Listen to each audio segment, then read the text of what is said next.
예, 하여튼 장관님 정말 고생이 많으시고요. 우리 산업통상자원부 모든 직원들 고생 많으십니다. 예, 오늘 그런 생각을 했습니다. 장관님 하시려면 진짜 체력이 좋아야 되겠다 이런 생각을 했습니다.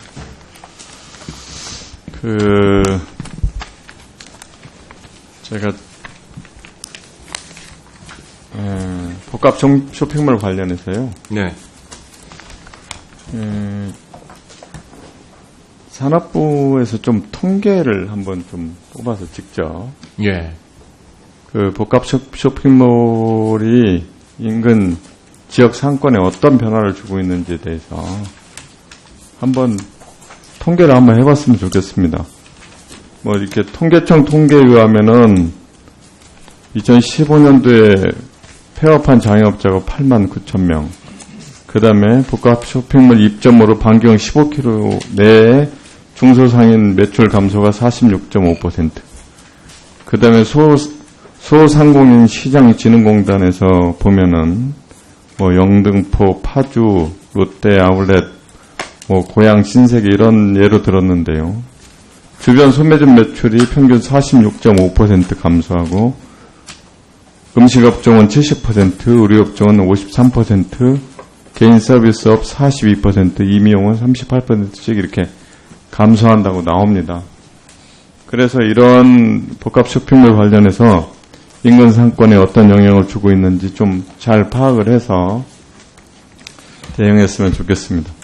화면 좀 띄워주실래요? 예, 저게 지금 부천의 신세계 복합 쇼핑몰 관련 얘기입니다. 그런데 저 내용을 보면은요, 실제로 저 입점하는 위치는 부천시가 행정구역입니다.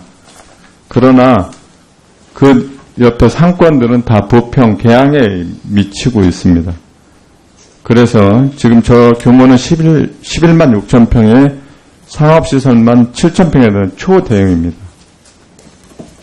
그리고 그 안에 보면 대형마트가 반경 3km 안에 11개가 입점이 있고요. 전통시장은 9개가 있고요. 2,500개 중소상인 점포가 있습니다. 그래서 제가 이번에 유통법 제8조 5항에서요. 이렇게 3km 인접 지자체장과 개설 등록 여부를 협의토록 한 걸 합의하자 이렇게 바꿨거든요. 그리고 또 유통법 제8조 1항에 대규모 점포 등록 시점을 영업 시점으로 하지 말고 건축 허가 시점으로 좀 바꾸면 어떠냐. 건물까지 다 지어놓고 인가할 때 지역협력계획서는 상권 영향평가 제출하면 그때 안 해줄 수가 없거든요. 예, 그래, 그거에 대한 장관님 견해를 듣고 싶고요. 네. 하나만 더 말씀드리고 끝내겠습니다. 4차 산업혁명 관련된 건데요.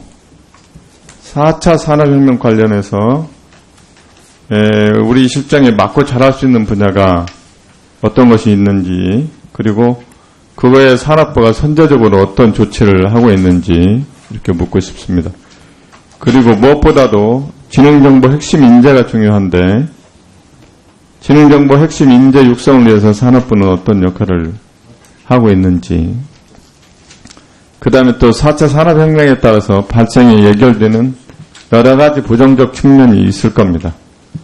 그래서 그 부정적 측면에 대해서 산업부는 어떤 대비책을 가지고 있는지, 예, 장관님의 견해를 듣고 싶습니다. 예.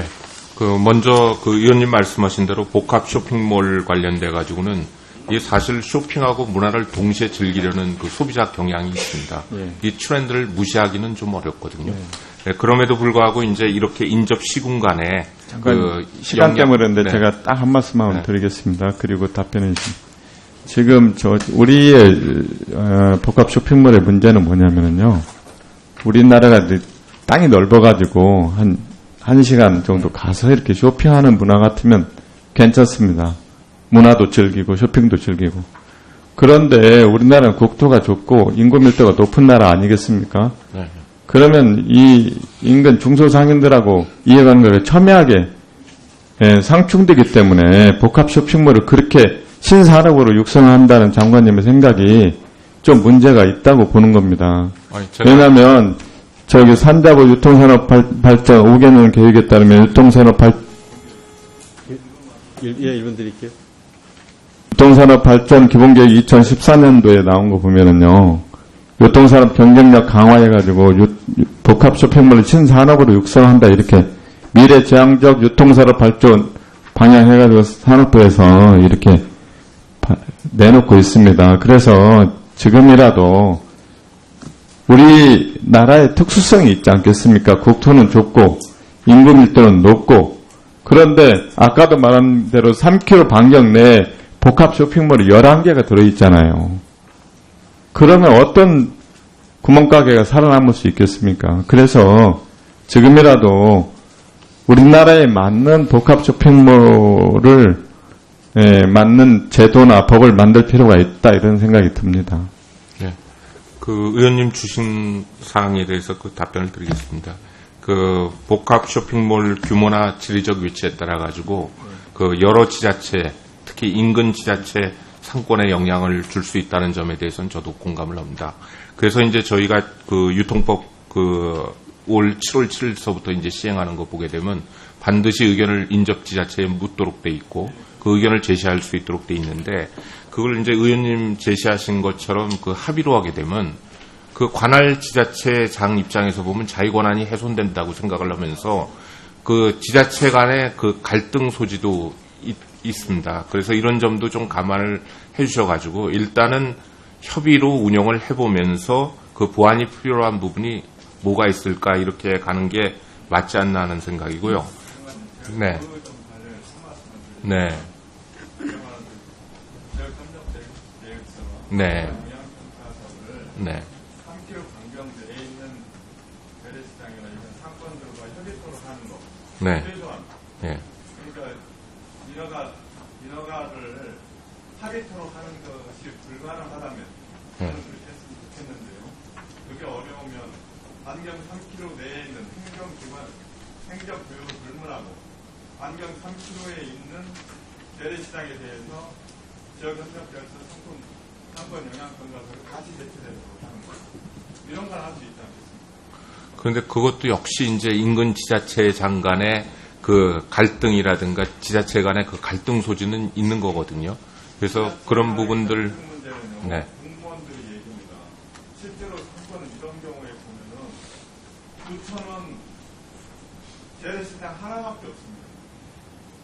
그리고 이 부평의 30km 반경 내에는 11개가 12개의 재래시장이 있습니다. 그래서 법으로 규제를 해서 행정기관은 우리가 정한 거잖아요. 국가가. 그러나 그 복합 쇼핑몰에 들어서는 곳에 3km 반경 내에 이게 더 중요한 거 아니겠어요? 실질적으로 영향을 미치는 게 행정적인 문제가 아니라 반경 3km 내에 일정 지역 내에 있는 재래시장에 영향을 더 주는 거 아니겠습니까? 그렇게라도 해볼 의향이 있는지.